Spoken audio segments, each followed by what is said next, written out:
morning guys. So ngayon, nagpi-prepare na kami, aalis kami. Dahil may trabaho nga kaming mag-asawa. Pero nauna na yung asawa ko kanina. Susunod na lang kami doon magmami. Ngayon, nagpi-prepare na kami, naliligo na yung anak ko. Ang tagal niya kasing maligo, 1 oras yan guys, naliligo. Nihintay ko na lang siya. Naligo muna kami bago kumain. Tapos ako naman nagpi-prepare ng almusal namin. Kaligo na kami guys. Kita ko sa yung aking prinsesa. Siya nagpi-prepare ng pagkain namin ngayong umaga guys. Kita nyo naman siya, di ba?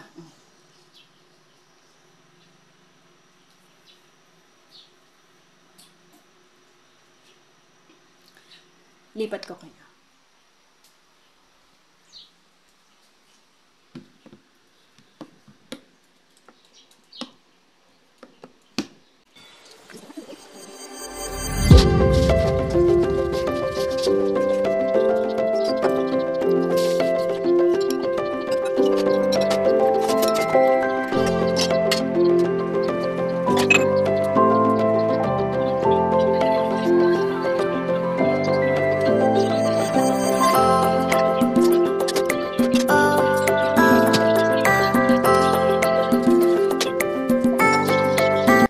Tulungan ko na siya guys. Kasi alam niyo naman, mabagal pa siya. Hirapan siya magbalat ng itlog kasi naano siya, yung sa pagtulog, pumutok siya. Di ba pag ganun kumakapit sa balat, ayan, okay lang yan, kakainin naman eh. Diba? Kaya mahirapang muya.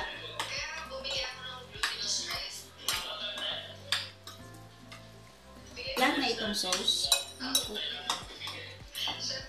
Yung aming almusal kasi, madali siyang i-prepare. Actually, nagawa talaga namin ito siyang ulam sa kanin. Ulam namin siya. Kasi madali siyang i-prepare.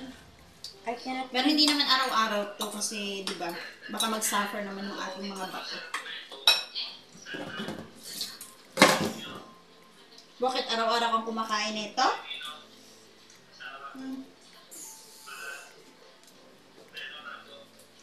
Siya kasi gusto niya araw-araw. Siya naniniwala kasi bata pa, alam na naman.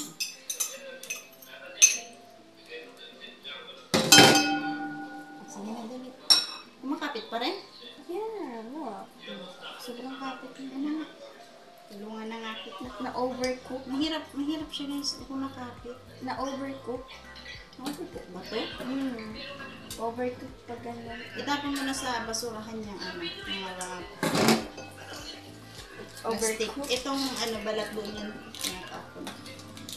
Ilang minutes siya po ba yan? I don't know. Hindi ako nagka-timer eh. Saka ako kasi guys, lalaga ng itlog. Hindi ako nagta-timer. Kumbaga, tansya-tansya na lang kapag mabilis na yung shell niya matuyo. Pag inalis mo sa tubig, habang siya ay kumukulo, ibig sabihin, luto na yun. Ako, Ganun ako nagta-timer ka? Tama naman o nahihilaw? Tama. Tama lang. Sakto lang. Naliligo kasi siya. Kaya ako naglago. 4 to 5 minutes yun para, hindi pa siya yung sobrang luto. May parang kaunti pa. Ito pala yung kaya niyang i-prepare kasi hindi ko pa siya inaalam mag-prito kasi natatakot ba ako? Natatakot ako. Anong ganyang edad? Ganyang edad ko nun, talagang marunong na ako. Wait lang. Marunong na ako sa lahat talaga ng gawain. Pero ngayon, di ba? Katakot. Marunong din naman ako sa lahat ng gawain. Hindi lang ako pwede maglaba at saka Kasi? maghugas. Allergies. Kasi may allergy siya, guys.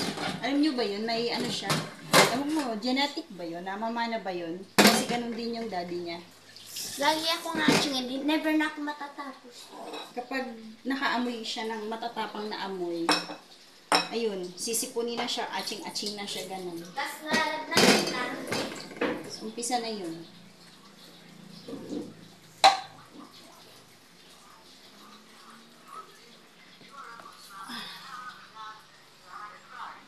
Ah. Kanda ka kama. Water. Tubig natin. Ano gusto mo? Buo durog? Kahit ano po. Parehas ang naman yan. Kahit ano ba? Akin na lang yung durog, guys. Akin na lang yung durog.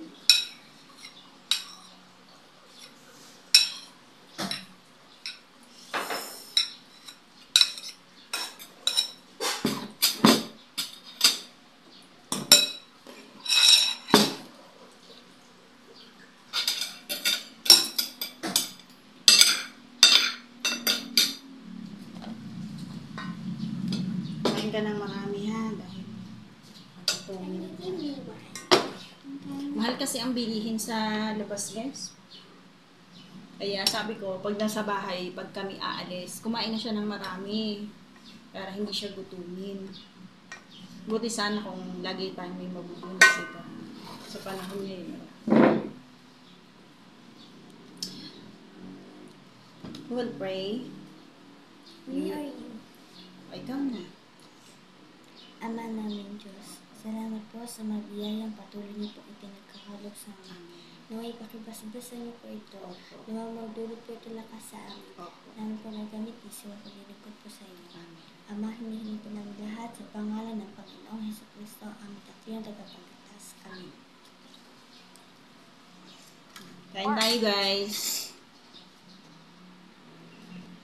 Ayan. Salamat.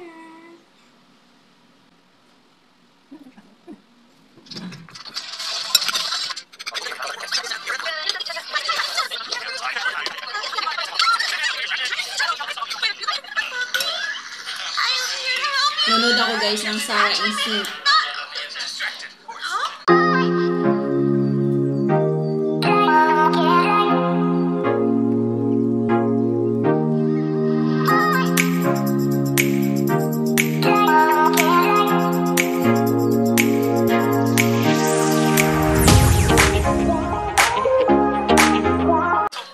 Kain muna kami, guys. Ngayon na lang ulit.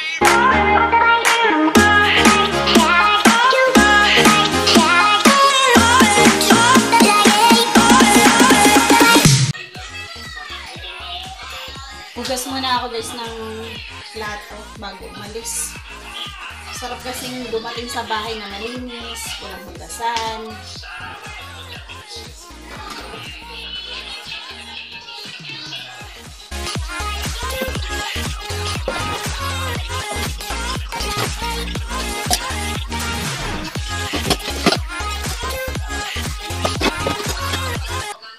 Yun lang, walang tubig. Akala ko maano na yung tubig, lumakas na kasi. Bebe. Lumakas na yung tubig kanina. Akala ko hindi na siya mawawala. Ayan. Nawala po. Nawala siya. Kakainis. Hindi natin yung mahuhugasan. Uwi tayo yung may hugasan. Gabi na kami nakakauwi. Nakakainis. Unas na lang tayo ng plato.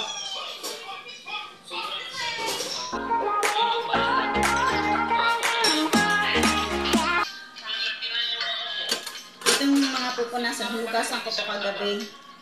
At makita nyo sa video ko laging may mga plato doon sa kusina kahit malinis naman. Kasi pinatawag ko muna siya. Pinapatuyo ko din pupunasan ko bago ko ilagay sa platuhan.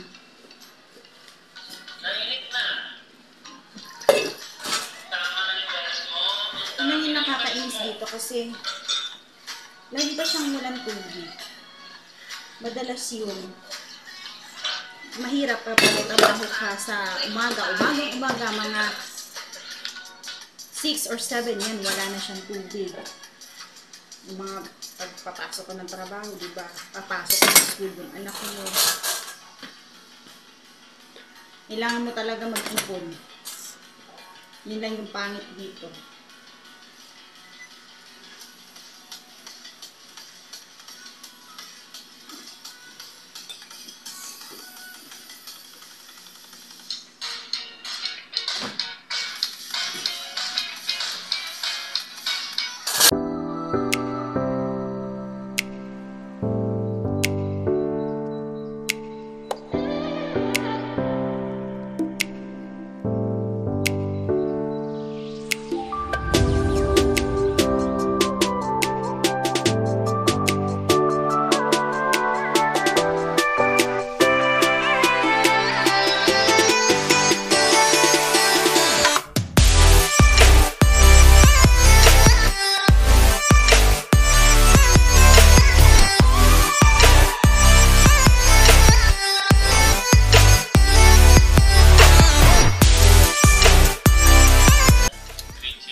Ilalagay ko muna to sa platohan itong mga plato.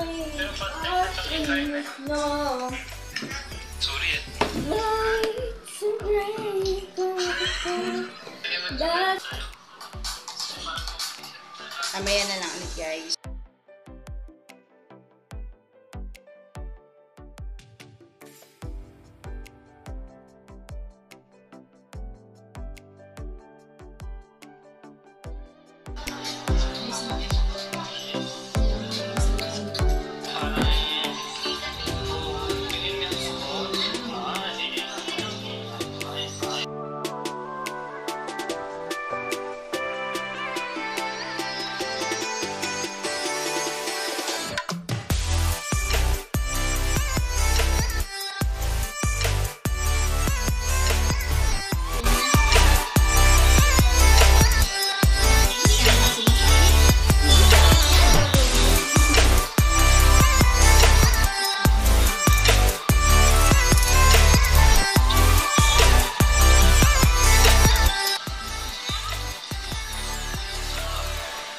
Lalagyan ko ba ng ano para hindi mag-tikwasan ng ano?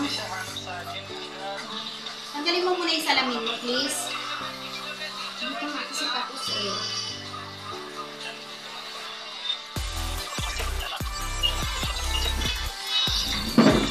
Hindi pa tapos. Tigilan ng cellphone, anak. Tigilan.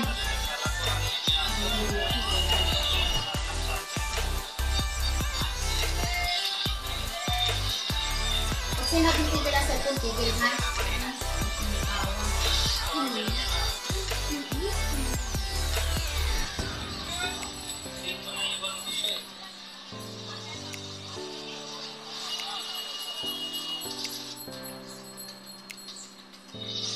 Napakali sa salamin ha. Siguro labo-labo na ng mata mo pag wala kang salamin. Kita ko to. Kasi malapit sa akin. Kaya kita ko. Eh, ba't hindi ka mapakali? Paano yung suot mo na salamin? Ganyan din kasi siya nung wala pa siyang salamin. Tinatanong namin kung malabo na yung mata niya, sabi niya hindi daw. Diba? Siya talaga ang ano ng temper ko. Naiinis ako sa mga reaction niya. Alam niyo dati hindi siya ganyan. Ewan ko kung ganyan pag nagti-teenager or ano. Ganyan din naman ako dati.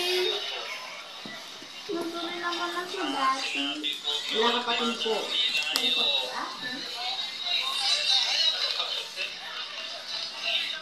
Ready mo na yung sarili mo. Stop using cellphone. Yung labi mo, tingnan mo, mapitla ka rin. Ready na yan? Bibihis na muna ako guys.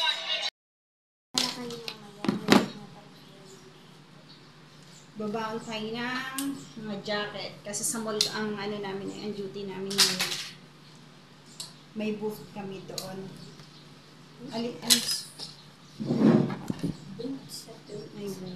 Kasi mamayang gabi, kailangan magbaon nito. Malamig na rin.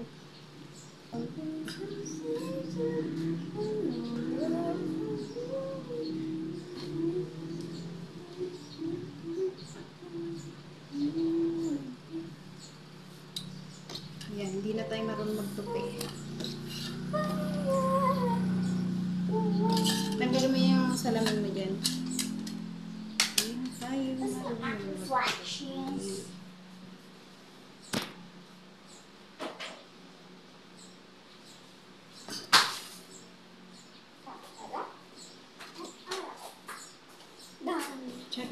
oras? It is 11:34. 11, 34 po. 34. Apo.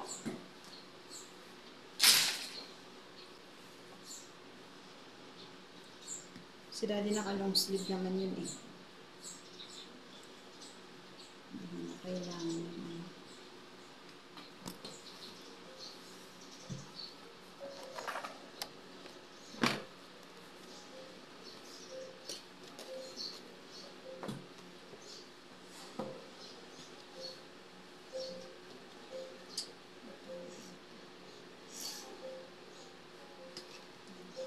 Okay na yan. Lagyan mo.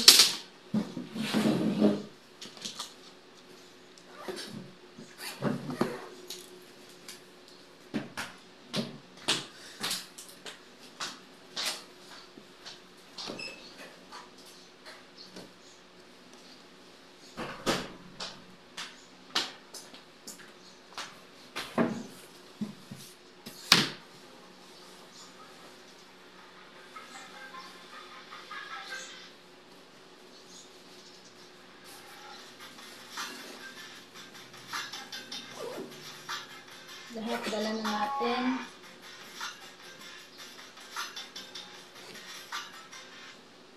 Hindi ka na iihi, Jonar. Jonar! Hindi po ako naiihi. Nandiyan na lahat. I-check mo kasi wala tayong susi.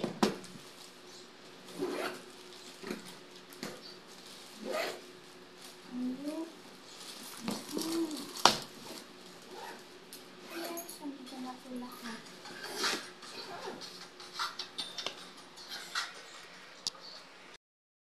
Ano yun? Ah, alis na kami, guys. Bye. Bye mo na. Bye. Basta bye. Ayaw niya talaga sa camera. Pero I hope masanay talaga siya sa camera, no? Bye.